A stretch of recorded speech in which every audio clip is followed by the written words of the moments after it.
Welcome, traders. I'd like to talk this time about, can the Fed stop the bear? Have we been in a bear market? If so, maybe the quickest and shortest bear market in the history of the world, just a couple of weeks.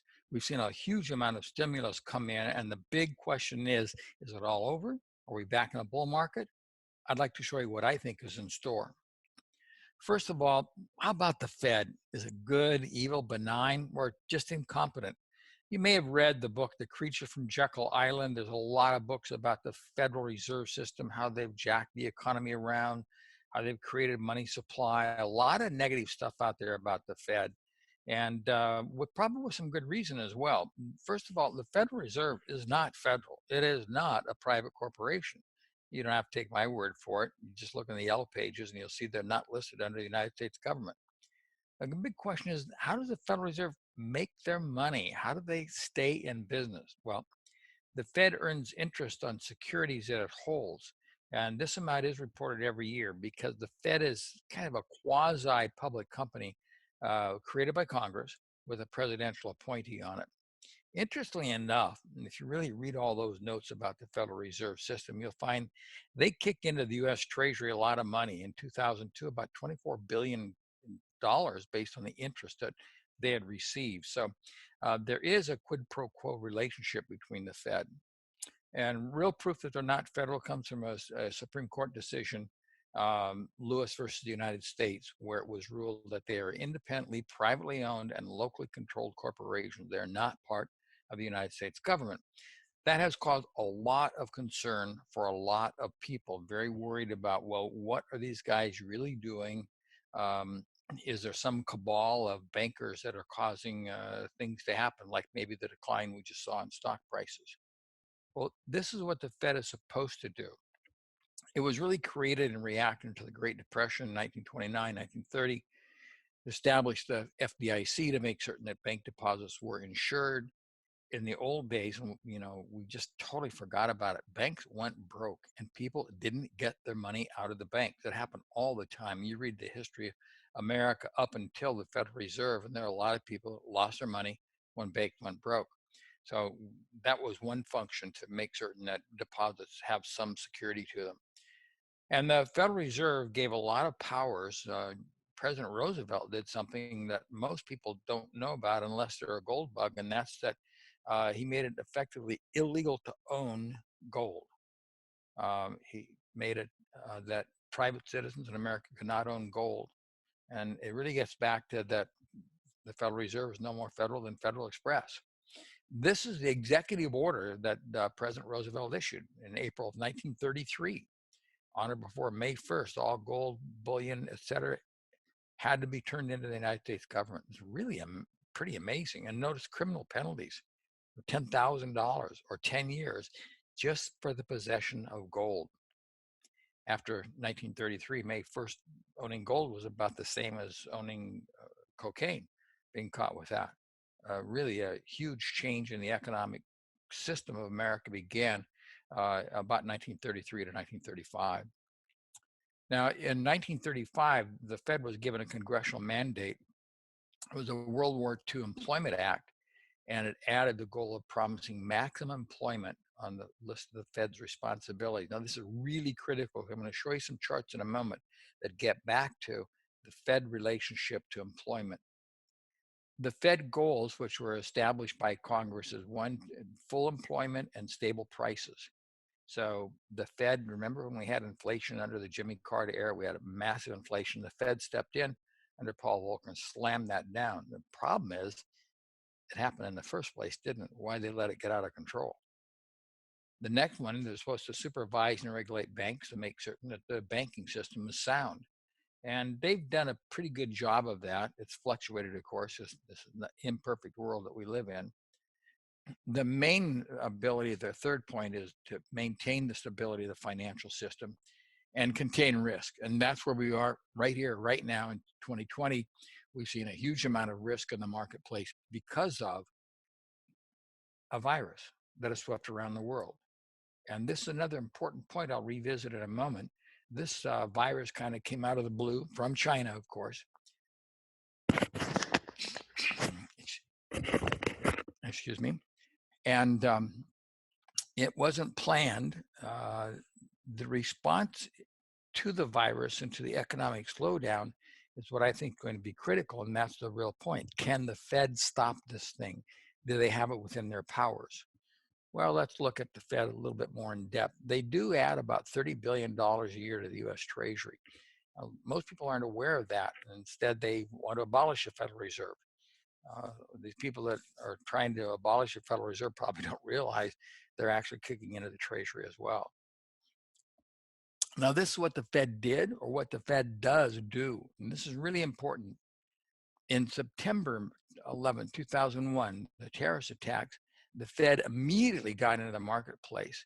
The Federal Reserve System was open and operating. The discount windows available to meet all liquidity needs. This was really critical.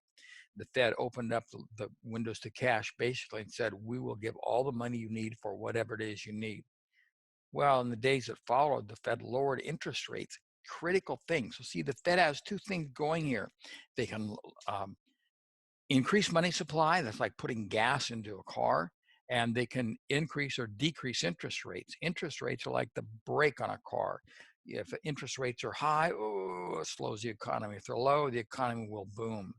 And remember him, Ben Bernanke, the devil, because a lot of anti-Fed people think, tossed money out of helicopters, helicopter Ben, they called them, to make certain there was enough money in the system when we had the 2008 bear market. So again, we can say, well, what did the Fed do? And how did they do it? What did they do back then? Because probably what their game plan is now, about the same general idea. What they did was they lowered the level for federal funds to the lowest in over 50 years. And they cut interest rates to lower the cost of borrowing. So we see these are the two things they do. They increase money supply, and they increase or lower interest rates depending on what they think the economy needs. Interestingly enough, shortly after they started this injection of cash into the marketplace, stocks bottomed and a bull market began. This started in 2009 and 10 and 11 and 12 and 13 and on it went, especially as the Fed continued putting more money in the market. I'm going to show you how they put money into the market as well, because they're doing it again now, and it's going to pay us to understand how they do this stuff. Well, my personal story about the Federal Reserve System, there's a picture of myself when I was much younger, running for the United States Senate in Montana with President Ronald Reagan. I was an anti-Fed guy. I was a big gold standard guy and thought the Fed was a problem. And in the ensuing years, I've changed. I've changed my mind just because of a hard dose of reality. What I've noticed is that whenever the financial system has been pressured, the Fed saved the day. We haven't had any more 1929s. 2008 was terrible, but the bear market only lasted about a year. On balance, the world is a very imperfect place. I can't expect the economy and the stock market to go straight up forever. But I think on balance, the Federal Reserve has actually done a pretty doggone good job of maintaining employment, some stability in prices, and safety in our banking system. So don't take my word for it or my thought. Just ask yourself, well, have they done a good job or a bad job? I mean, look back over the last 50, 60, 70 years and how have they done? Remember, they were started about 1933, 35, they became active. By 1950, the Fed was really going ahead, full steam ahead. So I like to look at the Federal Reserve action from about 1945 forward. And in hindsight, though I once didn't like these guys, I have to give them credit. They're not perfect, but on balance, I think they've done a pretty good job of their congressional mandate. Full employment, stable prices, and a strong banking system. So it's the Fed. Here I come to save the day. And that's kind of what's happened recently. And I'd like to show you what the Federal Reserve is doing. First of all, the Fed is full of facts. My gosh, I'm always surprised when people talk about the Federal Reserve. They don't have a clue how much information the Federal Reserve puts out for investors to read.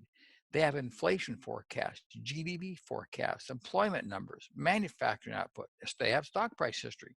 They even had a report on how the full moon influences stock prices. Yeah, that's right. The Federal Reserve has a report on how the full moon influenced stock prices in the United States and throughout the world. So there's just a huge amount of literature there. I call it the knowledge bar. Stop looking at all your charts. Go learn from the Federal Reserve. Google it. You'll be amazed at how much really good information is there. It is a storehouse of value of really good information that you can learn about what most likely is going to be going on in the marketplace. Uh, so much information there. I'd like to share some of that with you. So start learning about the Federal Reserve and go with their power. These guys are the biggest power, probably the largest private corporation in the world. They're very powerful. When they do things, things happen. If they increase interest rates, stocks tumble down. They decrease interest rates, stocks rally. It's just a hard fact of life, whether we like it or not. Whether you like the Fed or not, it doesn't matter. This is the reality of the marketplace. When money is cheap and there's plenty of it around, stocks rally. And the only problem is, can it cause inflation? That can be a problem, and I'm going to address that in a moment. So here's what the Fed is doing right here, right now. The chart is from my good friend Ralph Vince. We go all the way back to 2002. You can see when we had the crash of 2008 right here.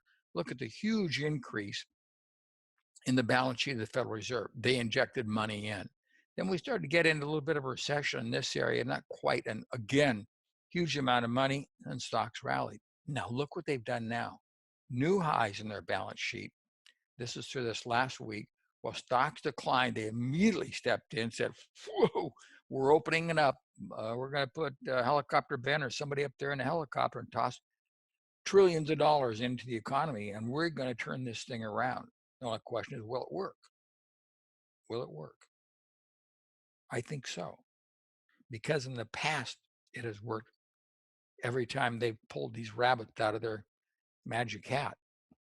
If we look at the repos as well, this is where banks are able to put more money into the economy by borrowing from the Federal Reserve System.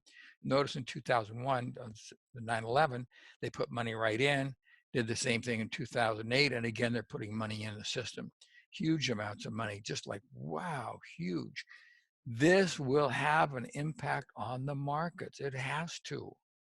Interestingly enough, when I ran for the United Senate in Montana, I campaigned a lot on that we should have a balanced budget. The deficits are bad. But research clearly shows, much to my chagrin, that when we've had large deficits, we've had the largest stock market rallies. I know, kind of hard to handle that, isn't it? But it's true. If you look at the relationship of deficits to stock market rallies, we had big deficits during Trump. We had big deficits during Reagan. We had stock market rallies. So it's money in circulation. But the problem is, you get all this money in circulation. Can it cause inflation? That would be a real problem, wouldn't it? Well, an interesting solution or answer to this comes because when we had the huge injection of cash in 2008, and we go back to our other slide, when we had this massive injection of cash in 2012 and 13, the Cassandra said, oh, we're going to inflate. It'll be like the rent mar, and in Germany, it'll be horrible. And it never happened. Why? Because the way our economy has been working now, when we have seen these huge injections of cash into the economy, we have done something unusual in that we have increased our production of goods and services. Inflation largely comes from more dollars chasing the same number of goods and services. In our experience in America, when we've had these big impacts or rushes of cash coming in from the Federal Reserve, we've also increased our productivity. So if we increase our productivity at the same time or because of the cash influence and lower interest rates, then we don't have more dollars chasing the same number of goods and services. We have more dollars chasing more goods and services, therefore not inflationary. This is the current overnight repo chart. I wanted to show that too. You can see where we've gone almost off the charts compared to what we did in 1991, 2000, coming off the 2008 bear market. I mean, the Feds have really stepped in here. They are just jumping like crazy, increasing the money supply. Another point that really intrigued me right now is that, my gosh, stocks are on sale at 1992 prices. Can you imagine that already? The red line shows the current PE ratio on the S&P 500. It's way back where we were in 1986, 88, 90, 92. In other words, we've gone from this level of high valuation back to a normal level of valuation. Didn't take long. What's going to happen? When we have those low levels of valuation, big money comes in and buys because stocks are now, relatively speaking, to where we've been the last 10, 15 years, undervalued. The PE ratio is a 12-month forward PE ratio, which is the most critical one. That's the one the Federal Reserve looks at, is in an area of comfort, first time for quite a while. We can actually use the forward PE ratio to determine what the projected return should be in the coming year. There's a formula for it. Basically, stocks have averaged about 10.46% with dividends over a very long time period. So if we look at the current PE ratio at 13.27, we find that the current expectation is stocks will outperform the usual rate of return by 2.35%. That's very high. We haven't seen this for since 2008. So based on the PE ratio, which is the fundamental bedrock of the markets of valuation, we should expect higher rates of return now because of the undervalued situation that we have. To put that PE into perspective, this is where we are right now, the red dot you can see on the far right of your chart. Well, look where we are. We're back in the area of normalcy, going way back to 1880. I, of course, would love to see us go lower, but we probably won't. We've been stabilized pretty much in this area of 15 to 16 for a long time period. So again, we see on a longer term perspective that there is valuation has come into the marketplace. That's very long-term perspective. I'm going to show some shorter-term valuation in a little bit. This kind of gives you a more close-up view going back to 2009. This is where our forward P ratio is now. You can see we're out of the stratospheric levels. We're back to normal, back to a time when investors are going to look for and find value in equities. One of the things the Federal Reserve does is they give us forecasts of when we should expect a recession. They have an index called the Smooth U.S. Recession Probability. And here's the chart. You can see the trigger point is about the red line, horizontal line I put. These shaded areas represent recessions. Whenever we have seen the dark blue line get into the shade line, we've had a recession. We're not there. Now, this model is an update through today because it comes out on a monthly basis, but it is telling us at this time, before the virus began, we weren't heading into a recession. The economy was relatively stable. Critical point. We'll look at that again in a moment as well. The Federal Reserve also does something called the anxious index, and you can see the anxious index. And again, those shaded gray areas, those are when we had recessions. And notice what happens. The anxious index gets up into that area, and most of the time we have recessions. When we're not above the red line, we don't have recession. And so where are we now? Well, we're not in the recession area. So major recession in here? Probably not. Congress gets in on the act as well. The House passed today a $2 trillion coronavirus bill as a problem for households and businesses to continue to mount. They saw the problem, and Congress is going to put in $2 trillion. I'm certain the Senate will approve it. $2 trillion. Trillion. 2 trillion. What does that mean? Well, if you were to take a stack of $1,000 bills, 2 trillion, and stack them one on one, it would be 126 miles high. Yeah, 126 miles straight up in the air of just but $1,000 bills. Let's put this into a little more realistic figure. What it means that the average person can get $6,560 per person. It's about $18,000 per household. Money that's going to come into the economy. The other side of that, of course, is some people won't be working now. So there'll be money coming out of the economy, but they're going to have an influx of money from the congressional bill that was passed. So it's probably a balance. Maybe not a perfect trade-off, but the money that we will lose if this embargo on working continues is going to be offset by $2 trillion, $18,000 per household. Here's something I always like to tell people. Don't take my word for these things when I talk about it. I'm going to show you some really important words here. This is somebody else's quote. The most important item over time in valuation is obviously interest rates. If interest rates are at low levels, as they are now, and the Fed is going to keep them there, it makes any stream of earnings from investments worth more money. Any investments are worth more money at low levels of interest rate. It was the man himself said that, Mr. Buffett.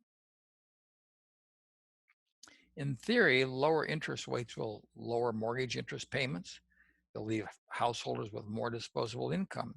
When interest rates are very low as they are now, instead of paying 10% on a loan, you're paying 2 or 3% on the loan. You have more money to spend on more stuff.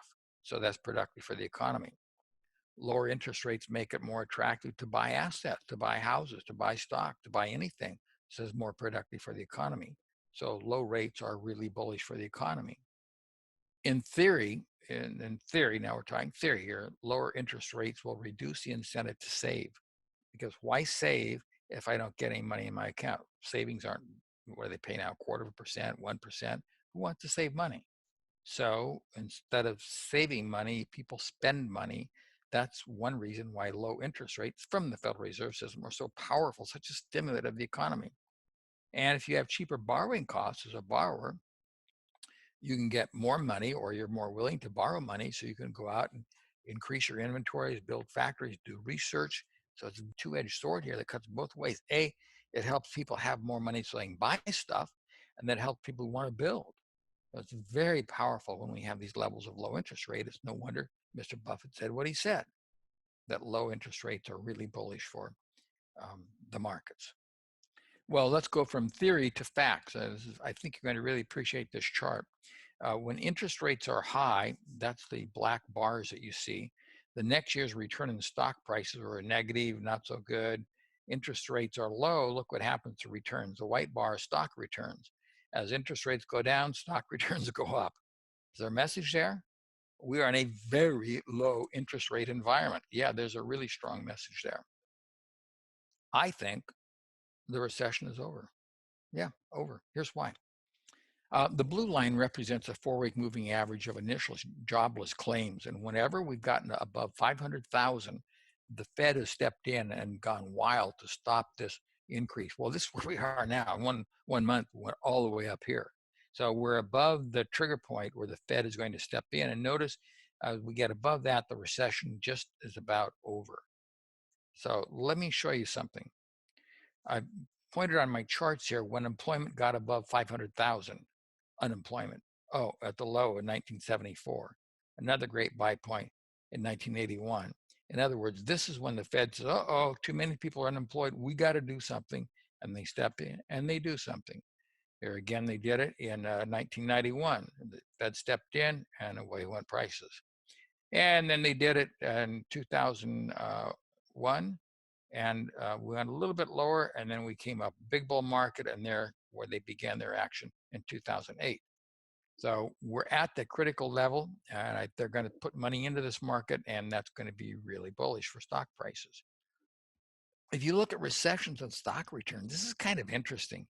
If you look at 1 or 2 years after recession, 3 years after recession, stocks gain a lot of money.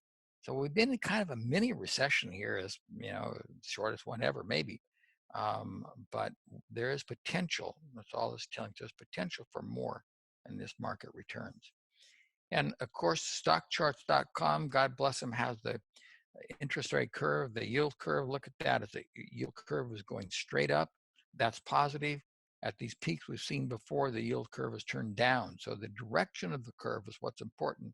The direction of curve is uptrending, and uptrending yield is very positive. Well, at the first of this year, the Fed forecast was for higher growth and job gains in 2020. The 37 forecasters, Federal Reserve Bank of Philadelphia, were really rosy about the predictions. I think that's interesting. They saw stronger output. They expected real GDP to grow 2%. Then along comes coronavirus, and we have problems ahead. So keep this in mind. The Fed was really bullish. The economics look good to them. Now this problem arises out of the blue from China. A little good news though, here's the rate of incidences of coronavirus. And notice Japan, South Korea have started to peak off. China's starting to flatline in here. It looks like we're starting to get some improvement in the data, that these straight lines, which is the way it started, then start to roll over. So we're probably not too far away. My point here is that a healthy man gets well quicker than an unhealthy one. The economy was healthy coming into the start of 2020. It wasn't in bad shape.